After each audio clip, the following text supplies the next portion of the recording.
Welcome to the Tech Egg. Don't get scrambled. Enjoy the video. In this video, I will show you how to make healthy lollipops at home. First, gather your ingredients, focusing on natural sweeteners like maple syrup or honey, and fresh fruit juice for vibrant flavors. You'll also need lollipop molds and sticks. This simple process allows you to control exactly what goes into your treats, avoiding artificial colors and high fructose corn syrup.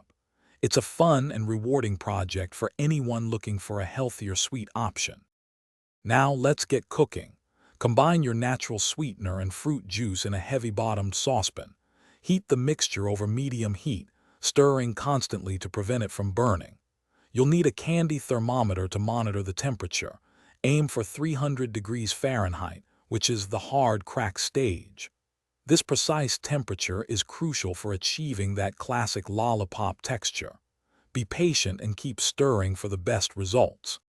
Once your mixture reaches 300 degrees Fahrenheit, remove it from the heat immediately. Carefully pour the hot liquid into your prepared lollipop molds.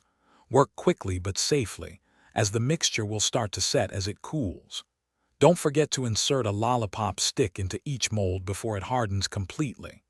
Let them cool undisturbed for at least 30 minutes, or until they are firm and easily removable. Now for the best part, enjoying your delicious, healthy homemade lollipops. Carefully pop them out of their molds. They're perfect for a guilt-free treat or a thoughtful gift. To keep them fresh, store your lollipops in an airtight container at room temperature, away from humidity. They should last for several weeks. Also, if you love reading, check out the new Kindle Paperwhite and other great deals by clicking the link in the description below. Thanks for watching. Consider subscribing if I helped unscramble your problems.